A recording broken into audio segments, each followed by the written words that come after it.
Oh, hello, hello, hello. Okay. Today, there's a snowstorm. We have to start with our little weather report. Apparently, that's where I like to start. Full snowstorm outside, and my flowers are getting snowed on, and it's a little tragic. But we are doing okay. Our indoor plants are flourishing. I know this is not a plant channel, but I'm a little obsessed with my house plants. Look at her. So you can enjoy that in the background. Let's give you a good leaf to look at. Oh. There she is. Okay.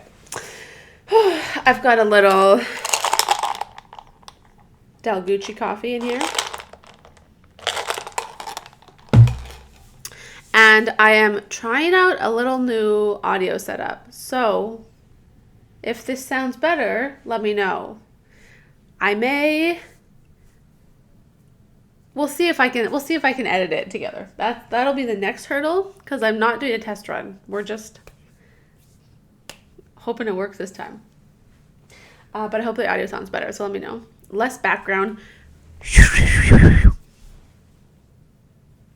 for when I do that. Oh, okay. I have been alone all morning. And so as an extrovert, my social energy has been building.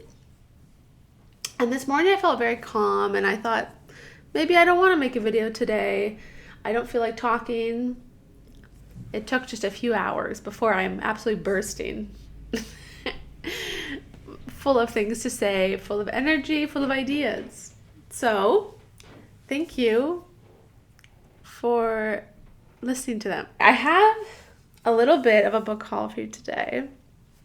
Usually, my book buying's pretty tame. And it takes me a couple months to get a little stack that would make sense, be long enough for a video. But I think I've got these all in the past maybe 3 weeks, maybe a month, but I think 3 weeks. I have been doing lots of book things lately that have gotten me very excited about books. I've been doing a lot of like admin stuff for our book club, like making our syllabus for the next year. And I've been obviously thinking about like making these videos. And the books I'm reading right now are really good. And I'm loving the Lit Life podcast. The last episode just got me fired up. And so that has just made me want to buy all these books I want to read. Usually, if I'm not interested in reading a book like fairly soon, for the most part, I don't buy it. Even if I know it's probably good.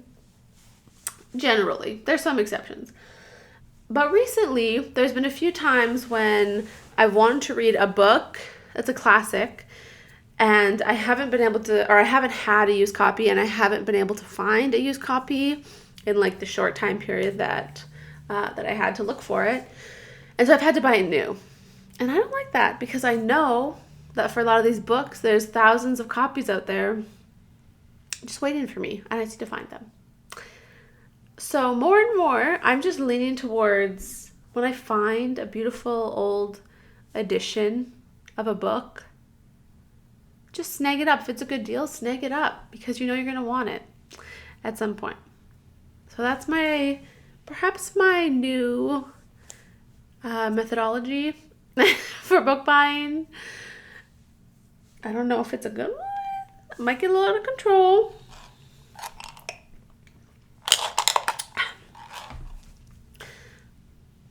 But I found some good deals recently. And I also went into a little panic mode where I feel like all the beautiful used bookstores in my town are just like shutting down. I biked to one that I hadn't been to in a while because it's far away. And then I got there and it was closed. It was shut down, not a book in sight.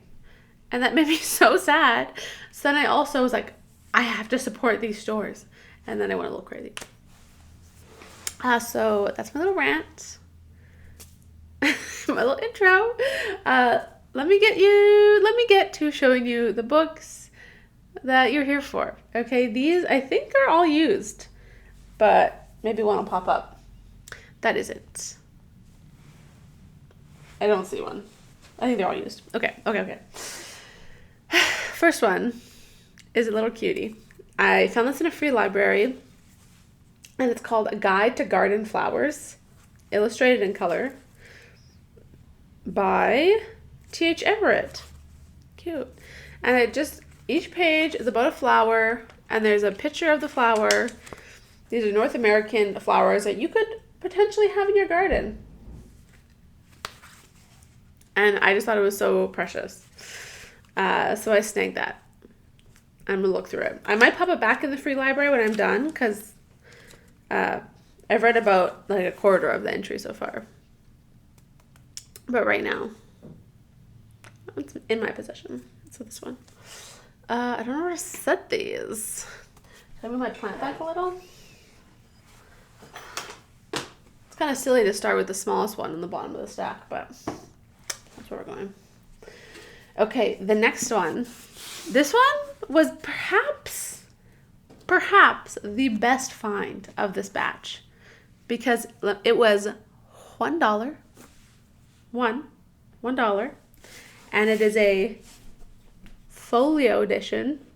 It doesn't have its sleeve, but like that's something that's okay for $1. And it is Pippi's Diary, and it says 1667 to 1669. I don't know if there's multiple. Oh yes, okay, volume 3. So this is part of a set. But it was $1. So now I have to keep my eyes open for the rest of the set. I think I have. Let me go look. I think I have another Pippi's Diary, not folio, but let me go look. Hold on. Okay, update. I don't think I have another one, but I don't even know if I'm saying it right. Pepis. His diaries, I see them in thrift stores all the time, in cute little old cloth bound editions, and I honestly had no idea what it was for a long time, so I never picked one up, but I saw it so frequently that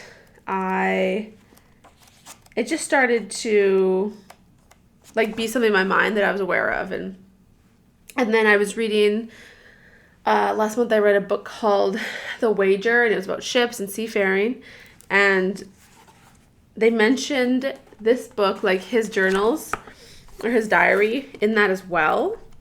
And so I think it has to do, like maybe he went on ships. Oh yes, definitely ships. Look at this. Ships. Anyway, it was a folio for $1, even though, like, I'm sorry, lost my mind when I saw that. It was a huge entryway of books. I'll insert a little clip now so you can see it.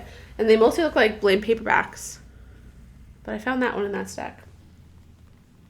Okay. Also, in that $1 haul entryway, I found this. It's called Deerslayer by James Fenimore Cooper. This, I think, is also one in the series, but not the first one. I think when I looked it up.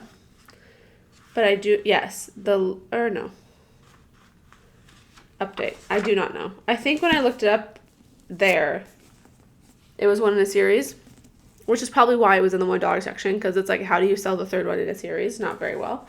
But again, I just loved the edition, the big picture on the side, cloth bound, the gold lettering. It gets me every single time, and it just seemed like it's probably going to be something really fun and delightful. So go that.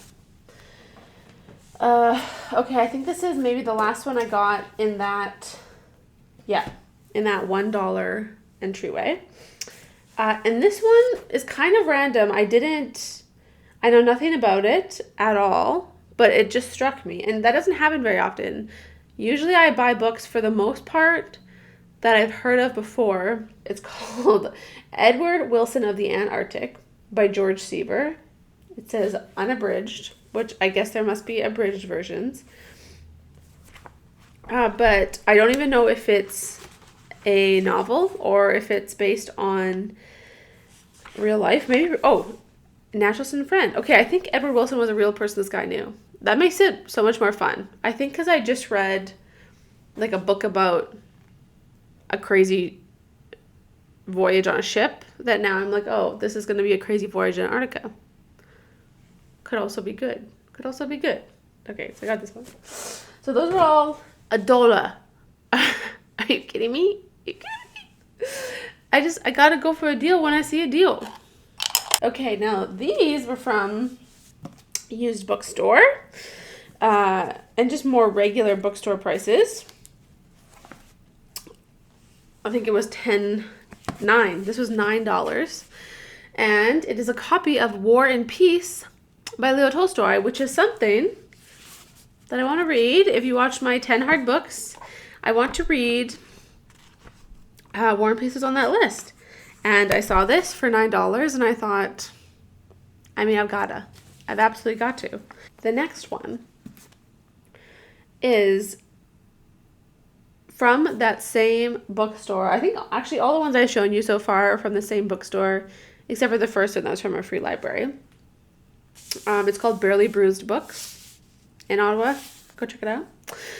But, okay, this is a book of poetry, Spencer, Poetical Works. And I got this, most of my poetry books that I had were anthologies from university. And I really do not enjoy reading from like big Norton Anthologies. Recently, the YouTube channel, To Readers It May Concern, posted a video all about his Norton Anthologies and how much he liked them. And it did make me, or I guess, reconsider my position a little. It is true, they do offer a lot of great context and notes, but they're just so big.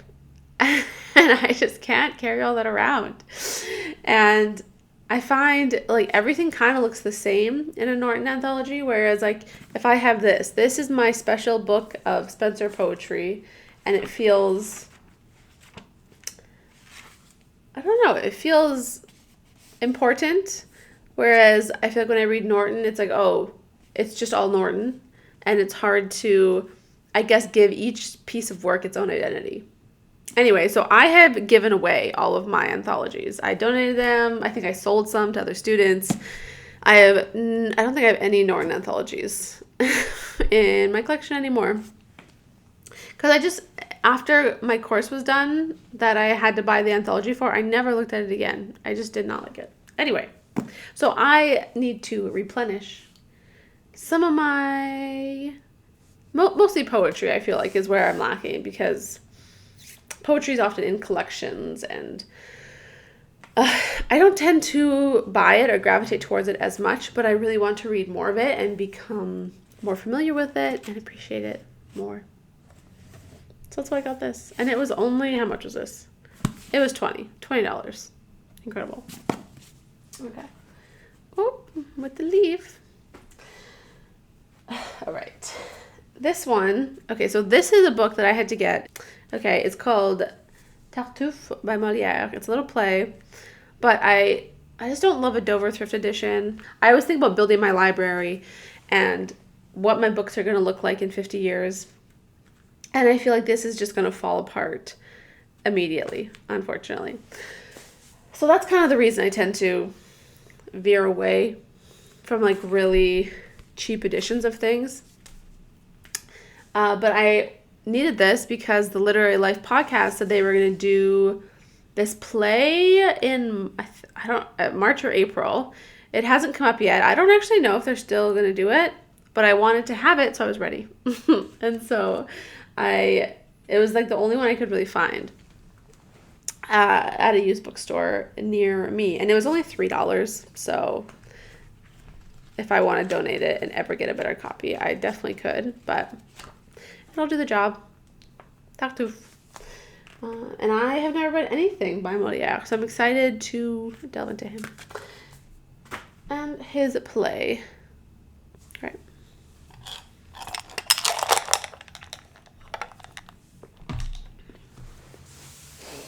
Okay. Next one. We have Agnes Grey by Anne Bronte. Now this one looks pretty new, but I did buy it at a used bookstore. It was $10. It's from a bookstore called Black Squirrel Books. And I bought this one because Literary Life podcast is also going to do this book this year. So I think one of the reasons, I know one of the reasons that I've been buying more books is that because I've been trying to keep my eyes open for these books that the podcast is going to do or that I know my book club is going to do, and I've been just finding a lot of them recently. So Agnes Grey, Anne Bronte, I've never read an Anne Bronte, but I love a Bronte. So we'll see how she is and how she differs from her sisters. Okay, do I put the leaf in front? Okay, a little camouflage. Oh, I feel like I'm getting snow blindness from the window. Okay, this is a long book haul. What is this? I don't even know what this is. Oh, I know what this is. Okay. Okay, so outside a different used bookstore, I have a problem. Okay, I just frequent them so often. Called All Books. They have this area outside where it's like books, like 3 for $10. That's where I got this. That's where I was like, what the heck is this? Yeah, so this is one of the books I got for 3 for $10. The other 2 are for something else. So you'll see them later. But, a little price tag. But it's another book of poetry, which are similar lines to the Spencer. I just want to get more into poetry. And this was a really beautiful book. Wow, I appreciate that your stickers don't leave behind a residue. Very nice of you. Okay. But Robert Burns poetry, which again, I don't know if his poetry is good, to be honest, but I needed a third one to get the 3 for $10. And I figured that this, I'll find out if it's good when I read it. Ginger Burns. Okay, under my tree. We are almost done. Speaking of the Norton, I do happen to have a Norton, but it is just Coleridge. Coleridge Poetry and Prose. The Lit Life podcast, are we surprised? Are doing The Rime of the Ancient Mariner this year, and which they also mentioned in The Wager. I feel like I didn't realize that book, I'll talk more about it in my March reads video, but I feel like it's connecting all of these different, like my whole reading life is like being pulled together by that one book. Like completely on accident, not on purpose. Anyway, this cover looks just like the cover of The Wager. But Coleridge Poetry Prose, I want Rime of the Ancient Mariner, which is like it's a long narrative poem. It's in here. And there's one of her pages. I'll be able to read the rhyme and maybe a couple other of his poems to get a sense of the man. Okay. Coleridge. There you are. Okay, the last book. We've come to the end. And, okay, it's technically 4 books, but it's 1 book that's in 4 volumes. And this book, I saw it at the bookstore, and I thought, ooh, I want that. Oh, I want that. But I thought, Renee, you already have a copy of this book, so you shouldn't do that. And I said, okay, you're right, walk away. Just walk away. But I couldn't stop thinking about it. And I thought, I'm never going to see that edition again, probably in my whole life. And I will be very sad if I do not have it. And so I went back. The whole set, I think, was $22 or $20. And it is a 4-volume gorgeous set of Samuel Richardson's Clarissa. Which, let me show you the copy of Clarissa that I already have.